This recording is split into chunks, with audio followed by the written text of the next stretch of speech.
कि एक आदमी से दोस्ती होती है, वो दोस्ती बढ़ते बढ़ते मोहब्बत में तब्दील होती है। ये मुझे छोड़ने के लिए 1-2 मरतबा आप ही ने बोला है कि इनको ना घर छोड़ाओ, और वहाँ से इनकी मेरी मतलब कि फ्रेंडशिप शुरू हो गई है। यास्मीन हम ऐसा करते हैं कि हम निकाह कर लेते हैं, तो बोला कि मैं निकाह नहीं आपके साथ कर सकती वो बात, इसलिए आपको अच्छा वाला पता है। इन्होंने कहा नहीं, मेरी गैरत नहीं गवारा करती कि तुम मतलब कि तनवीर के पास जाओ। निकाह उन्होंने मेरे साथ पॉइंट के जरिए किया और खुला लिया है। उन्होंने कहा कि हम पहले खुला लेते हैं, खुला ले। उस खुला का आपके शोहर को इल्म है? नहीं, शोहर को पता ही नहीं है कि उसकी बीवी ने खुला ले? नहीं, निकाह के बाद मैं आती जाती रही हूँ, लेकिन वो फेक निकाह हुआ था। उनका मेरा झगड़ा हुआ है ना, हर बात पे कहते थे मैं तुम्हारे ससुराल जा रहा हूँ, मैं उनको जाके तुम्हारी वीडियो दिखाऊंगा, पिक्चरें दिखाऊंगा। फिर मेरी मजबूरी बन जाती थी कि मैंने जाना होता है। यही 2 नंबर काम, और लड़की उसी घर में और लड़कियां आती जाती रही हैं, लिहाजा मेरे पास आपसे कमाया जाता रहा। अस्सलाम वालेकुम जी, इस टाइम मेरे साथ जो खातून मौजूद है, यास्मीन इसका नाम है, और ये एक सैलून पर काम करती थी। किसी के घर में सैलून की सर्विसेज देने के लिए जाती थी। वहाँ पर इसकी एक आदमी से दोस्ती होती है। वो दोस्ती बढ़ते बढ़ते मोहब्बत में तब्दील होती है, और उस मोहब्बत के बाद ये होता है कि ये उससे मिलने के लिए भी जाती है, एक दूसरे की वीडियोस भी बनाते हैं, तस्वीरें भी एक साथ होती हैं।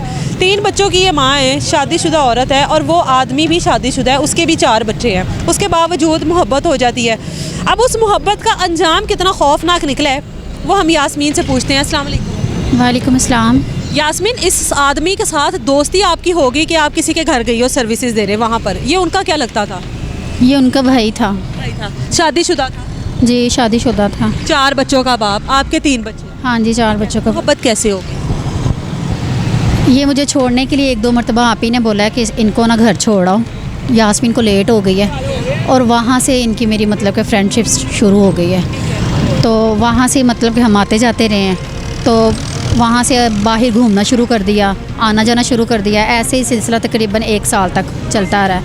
उसके बाद फिर कहाँ मिलने के लिए जाती? यहाँ हम पब्लिक प्लेस पे मिलते थे। कभी शालामार चले गए, यहाँ कभी ये कूजी हलीम वालों के पास चले गए, यहाँ कभी वापटा टाउन चले गए, यहाँ कभी कसूर चले गए, ऐसे ही। तो क्योंकि ये कसूर से इधर आ जाते होते थे, इनकी सिस्टर इधर लाहौर में रहती है, तो वहाँ से 1 साल मतलब कि ऐसे ही चलता रहा। उसके बाद फिर 1 साल के बाद इन्होंने कहा यास्मीन हम ऐसा करते हैं कि हम निकाह कर लेते हैं।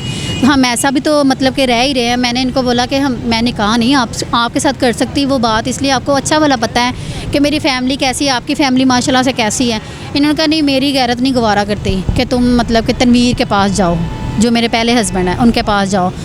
उसके बाद मैंने इनको बोला, मैंने कहा वो ऐसे तो निकाह नहीं होगा जितनी देर तक मैं डिवोर्स नहीं लूँगी, लेकिन वो मुझे डिवोर्स नहीं देंगे। तो ये कहना चाहती थी कि आप बगैर निकाह के मतलब उसके साथ ऐसे ताल्लुकात रखना चाहती थी, मतलब आप अपने शोहर और बच्चों को भी रखना चाहती थी और उसको भी रखना चाहती थी? ऐसे ही था। फिर उसके बाद फिर उन्होंने मुझे कहा कि नहीं, ऐसा मैं नहीं चाहता कि तुम मतलब कि इसके पास रहो। निकाह कैसे किया उन्होंने?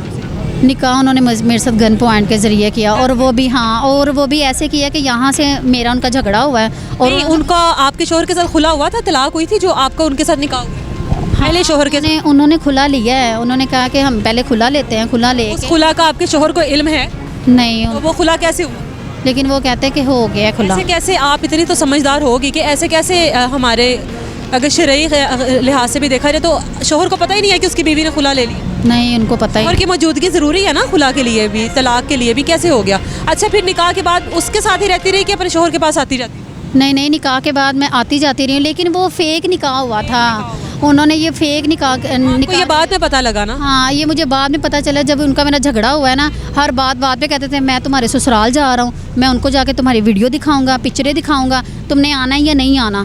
फिर मेरी मजबूरी बन जाती थी कि मैंने जाना होता है, फिर मैं चली जाती थी। उसके बाद फिर जब मेरा इनका लास्ट पे झगड़ा हुआ है ना, मैंने कहा अब हर बात यहाँ पे माइंड अप हो जाए, अब यहाँ आर या पार, अब मैं यहाँ से आगे नहीं मैं जा सकती। उन्होंने कहा तुमने आना है तो ठीक है, नहीं तो मैं तुम्हारे ससुराल जा रहा हूँ। और मैं ससुराल वालों से हद से ज़्यादा डरती थी कि मेरे ससुराल में कोई बात का पता ना चल जाए, क्योंकि वो मेरी सकी खाला थी और इसीलिए वो मेरे सारे अपने थे, इसीलिए मैं डरती थी। वहाँ पर गई हूँ, फिर उन्होंने मेरे से दोबारा निकाह किया है। फिर वो मुझे बताने के बाद फिर निकाह। मैंने फिर इनको बोला, मैंने कहा आपने फिर 1 साल मुझे फिर ब्लैकमेल करते रहे हैं आप मेरे साथ, फिर 1 साल के अंदर फिर आपने मेरे से कुछ भी नहीं किया। फिर ये बस काम का एक ढोंग बनाया। आप उन्हीं के साथ रही हो? फिर मैं उनके पास। क्या होता रहा फिर आपके साथ? फिर उधर जो काम, मुझे खुद इतनी शर्म आ रही है कि मैं इस तरह की काम की बात करूँ। लिहाजा यही कि जो काम घर वालों को वो बता के आते थे कि मैं गाड़ी चलाता हूँ, लेकिन कोई गाड़ी नहीं चलाते थे वो, और ना उनके मामों को पता है। और ना उनके घर वालों को पता है। लिहाजा यही कि मैं खुद काम करती थी, क्या काम करवाते हैं यही 2 नंबर काम, और इसी लड़की घर में? उसी घर में, और लड़कियां आती जाती रही हैं। लिहाजा मेरे पास आपसे कमाया जाता रहा?